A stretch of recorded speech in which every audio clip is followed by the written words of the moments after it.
हम खुद को एक धर्मनिरपेक्ष देश कहते हैं, जो कि हम नहीं हैं। लोग मजाक उड़ा रहे हैं, ओह उनके तो 33 करोड़ देवी देवता हैं। हिंदू मूक प्राणी हैं, वो अक्सर बोलते नहीं हैं। द्वितीय विश्व युद्ध का एक बड़ा हिस्सा भारतीय मंदिरों के सोने के पैसे से लड़ा गया था। समय निकलता जा रहा है, ये एक चीज उन्हें करनी ही चाहिए, इससे पूरी दुनिया प्रज्वलित हो उठेगी। नमस्कारम सद्गुरु। इस साल आम चुनाव आ रहे हैं, तो वो कौन सी एक चीज है जो आप चाहते हैं कि नवनिर्वाचित सरकार करे?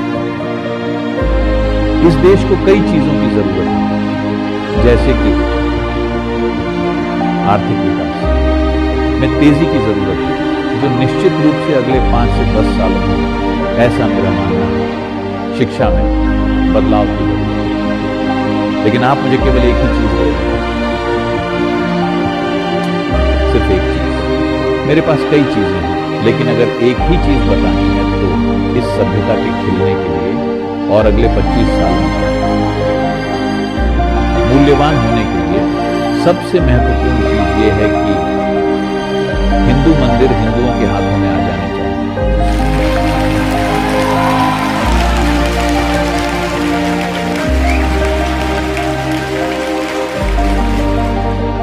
क्यों यह महत्वपूर्ण क्यों है? क्योंकि आपको समझना चाहिए कि हिंदू मंदिर कोई प्रार्थना की जगह नहीं है, ये कोई पूजा स्थल भी नहीं है, ये ऊर्जान्वित प्राण प्रतिष्ठित स्थान थे अलग अलग उद्देश्यों के लिए, ताकि मनुष्य उन्नति कर सके। और अतीत में ऐसा हुआ भी, जब ज्यादातर दुनिया नहीं जानती थी कि ये सब क्या है, तब हम गणित, संगीत, खगोल विज्ञान, आध्यात्मिक प्रक्रिया के उच्चतम स्तर पर थे। अगर आप उन लोगों की विचार प्रक्रिया को देखें जो यहां 5 से 10 हजार साल पहले थे, तो दुनिया में कहीं भी इस तरह की चीजें नहीं हुई। ये सब इसीलिए हुआ क्योंकि हमने इंसान की आंतरिक खुशहाली में निवेश किया। मंदिर उसके ही भौतिक भव्य मूर्त रूप है। ये पूजा के स्थान नहीं है, ये कोई प्रार्थना के स्थान नहीं है, जहां कोई पुजारी आपसे कहता है कि तुम मुझे इतने पैसे दो तो मैं तुम्हारा संदेश भगवान को भेज दूंगा और फिर वो तुम्हें जवाब देंगे और तुमसे बात करेंगे और वो सारी चीजें। मंदिर में आप सिर्फ दर्शन के लिए जाते हैं, प्रार्थना के लिए नहीं। आपको ये समझना चाहिए, आप मंदिर प्रार्थना के लिए नहीं जाते, आप सिर्फ वहां दर्शन के लिए जाते हैं। क्योंकि आप चुप नहीं रह सकते, तो आप हर तरह की बकवास सोचना शुरू कर देते हैं। आपने वहां सोचा कि आपको कुछ कहना चाहिए, ऐसी भाषा में जो आपको ही समझ में नहीं आती, क्योंकि बस फोकस्ड रहने के लिए। ये दर्शन के बारे में है, उस रूप को आत्मसात करने के लिए अपने भीतर। ये भगवान को बुलाने के लिए नहीं, भगवान बनने के लिए है। ये खुद के काम के लिए किसी को नीचे बुलाने के बारे में नहीं, खुद को उठाकर उस संभावना तक पहुंचने के लिए।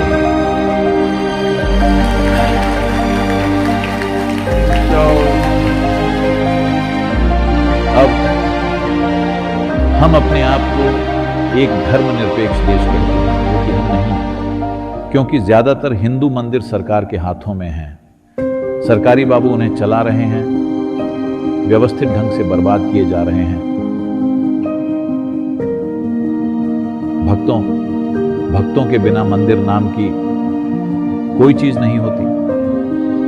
सिर्फ एक भक्त के हाथों में ही कोई चीज पवित्र बनती है। एक कर्मचारी जो ये सोचता है कि कब उसकी तनख्वाह बढ़ेगी, क्या वो कोई ऐसी चीज संभाल सकता है जो लोगों के जीवन में ऐसी संभावना लेकर आएगी? और मंदिर कला, संगीत, संस्कृति, हर चीज का केंद्र रहे हैं, वो सब कुछ पूरी तरह से बर्बाद किया जा रहा है। तो ये मेरी संस्कृति बनाम तुम्हारी संस्कृति का सवाल नहीं है। ये एक सचेतन संस्कृति है, जो इस तरह से बनाई गई थी कि मानव चेतना आपके जीवन का सबसे महत्वपूर्ण हिस्सा हो। दूसरी चीजें उसके बाद आती हैं। यही वजह थी कि लोग तो झुग्गी झोपड़ी में रहे, पर उन्होंने आपकी कल्पना से परे मंदिरों का निर्माण किया। इंजीनियरिंग, वास्तुकला के अद्भुत उदाहरण और अथक प्रयास। कैसे 1000 साल पहले, 2000 साल पहले, 5000 साल पहले उन्होंने इस तरह के मंदिरों का निर्माण किया, जब पत्थरों को ले जाने या उठाने के लिए कोई मशीन नहीं थी, आवागमन के कोई साधन नहीं थे। लाखों टन पत्थर, कैसे इंसानों ने हाथों से ये सब किया होगा, जब आप वाकई इस बारे में सोचेंगे। अगली बार जब आप किसी प्राचीन मंदिर जाएं तो इस पर गौर करें कि अगर आप यहाँ 1000 या 1500 या 2000 साल पहले होते तो आप कैसे इन्हें मशीनों के बिना ऐसे रख पाते। ये सब सोच पाना भी असंभव है, पर उन्होंने ये चीजें की क्योंकि उन्होंने ये देखा कि इंसानों का विकास सबसे महत्वपूर्ण चीज है। इंसान के विकास को गति देना सबसे महत्वपूर्ण काम है। आज चाहे आप एक लग्जरी कार चलाते हो या किसी महल में रहते हैं या नहीं, ये महत्वपूर्ण है। मनुष्यों का ऊपर उठना सबसे महत्वपूर्ण चीज है। इस प्रक्रिया को तेज कैसे किया जाए, क्योंकि इंसान की विकास प्रक्रिया वहां पहुंच गई है जहां ये सचेतन विकास कर सकता है। मतलब आप लाखों साल ले सकते हैं या फिर आप वहां कल सुबह पहुंच सकते हैं, ये आपकी चॉइस है। हम ये चुन सकें इसलिए ही हमने ऐसे मंदिरों का निर्माण किया। पर अब भी क्योंकि हर कोई सोचता है ये मेरा समुदाय, वो तुम्हारा समुदाय, तो ये प्रतियोगिता जैसा हो गया है। ये किसी के साथ प्रतियोगिता नहीं है, ये मनुष्यों के कल्याण के साधन हैं जिनके बिना हम स्थूल जीवन जिएंगे। 1993 में जब हम पहली बार इस जगह आए होलनेस प्रोग्राम के लिए, जब कुछ 68 लोग मेरे साथ 90 दिनों के लिए थे, तब पहली बार मैंने किसी और से इस बारे में बात की, जबकि 18 साल से ये मेरे गर्भ में था। पर पहली बार मैंने ये बोला कि हमें ध्यानलिंग मंदिर बनाने की जरूरत है। तुरंत ही जैसे ही आप शिक्षित होते हैं आप ऐसे हो जाते हैं। मैं खुद भी इस तरह की शिक्षा से गुजरा हूं। मंदिर क्यों, स्कूल या हॉस्पिटल क्यों नहीं? मैंने कहा वो सब चीजें बाद में होंगी, पहले हमें इसे बनाना है, क्योंकि मैंने इसे गर्भ में धारण कर रखा है, हमेशा के लिए भीतर नहीं रख सकता। मुझे इसे जन्म देना होगा। तो आज अगर ये मंदिर की जगह यहाँ कोई स्कूल होता या हॉस्पिटल होता तो क्या आप यहाँ होते? मैं पूछ रहा हूँ। शायद जब आप बीमार होते तब आप यहाँ आते, या अगर आपके बहुत से बच्चे होते तब आप एडमिशन के लिए लाइन में लगे होते, नहीं तो आप यहाँ नहीं होते। तो ये महत्वपूर्ण है। एक मनुष्य के जीवन में सबसे महत्वपूर्ण चीज है उसके विकास को तेज करके एक उच्च संभावना तक ले जाना। इसी उद्देश्य के लिए हमने इन संरचनाओं का निर्माण किया जबरदस्त प्रयासों से। और हर तरह के मंदिर हर प्रकार के इंसानों के लिए, उनके हर तरह के उद्देश्यों के लिए, उन सभी चीजों के लिए। पर आज जिन्हें आक्रमणकारियों ने नष्ट कर दिया, उन्हें छोड़कर आज जो बचे हैं वो सरकारी बाबू चला रहे हैं। ये एक चीज सरकार को करनी ही चाहिए, क्योंकि लोग इसकी प्रतीक्षा कर रहे हैं। क्योंकि हिंदू मूक प्राणी होते हैं, मतलब आमतौर पर वो बोलते नहीं हैं, चाहे जो भी हो। क्योंकि हजारों साल के आक्रमणों ने उन्हें यह सिखाया है कि अगर तुमने अपना सिर उठाया तो तुम्हारा सिर चला जाएगा, इसलिए सिर नीचे करके चलो। तो इसका मतलब ये नहीं कि हमें किसी से लड़ाई करनी है, क्यों करेंगे? हम कह रहे हैं कि हर धर्म के समान अधिकार है, हर धर्म के पास स्वतंत्रता है जो वो करना चाहे। जब ऐसा है तो मंदिर सरकारों द्वारा क्यों चलाए जा रहे हैं? बस इसलिए क्योंकि वहां पैसा है, क्योंकि धन दौलत है। वैसे भी सारे जेवर, सोना, हीरे सब कुछ अंग्रेज ले गए, जो भी वो ले जा सकते थे जहाज भर के। कई तरह से द्वितीय विश्व युद्ध का एक बड़ा हिस्सा भारतीय मंदिरों के सोने से मिले पैसे से लड़ा गया था, उसका एक बड़ा हिस्सा।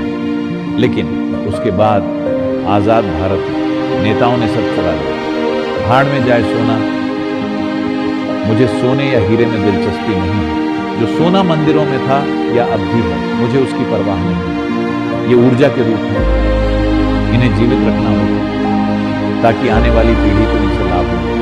लेकिन समय निकला जाता है तो इसका क्या असर होगा?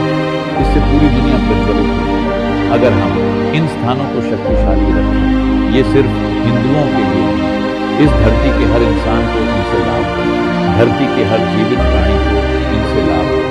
ऐसा करने का एक तरीका है और भारत के बाहर कई देश इसे समझ रहे हैं, लेकिन यहाँ राजनीतिक कारणों से और लालच की वजह से हम इन्हें ऐसे पकड़े हुए हैं। अगर मुझे नई सरकार से सिर्फ एक चीज बोलनी हो तो ये एक चीज होनी चाहिए, क्योंकि ये उस तरीके को बदल देगा जैसे हम खुद को शिक्षित करते हैं। ये उस तरीके को बदल देगा जैसे हम खुद को देखते हैं और दूसरों को देखते हैं। मुझे बताइए, इस युवा स्त्री को इस तरह से देखना अच्छा होगा या फिर इस तरह से? मैं पूछ रहा हूं। किसी खास रिश्ते में उस तरह देखने की भी गुंजाइश होती है, पर जब वो सड़क पर मेरे सामने होती है तो क्या उसे इस तरह देखना बेहतर नहीं होगा? हेलो, उसके लिए, मेरे लिए, समाज के लिए क्या ये बेहतर है?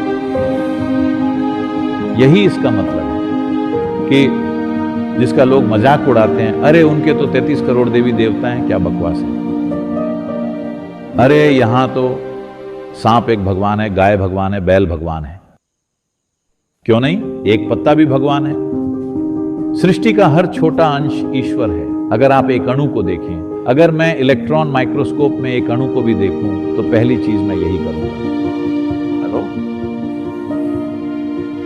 क्योंकि ये महत्वपूर्ण है। ये संस्कृति बाकी सारी दुनिया के लिए महत्वपूर्ण है, क्योंकि दुर्भाग्य से बाकी की दुनिया जीत हासिल करने के मोड में है। वो जो भी देखते हैं उसे जीतना चाहते हैं। जो भी वो देखें उसके सामने झुकने जैसी कोई बात नहीं है। अगर ऐसा होना है तो इन मंदिरों को जीवित रखना होगा, सिर्फ इमारतों की तरह नहीं, बल्कि सजीव रूप में। इन्हें सजीव साधनों के रूप में बनाया गया था, मानव चेतना को रूपांतरित करने। इसे वापस आना होगा, क्योंकि आप एक चीज पूछ रहे हैं तो मैं ये कह रहा हूं, जिसकी भी सरकार बने ये एक काम उन्हें करना ही चाहिए।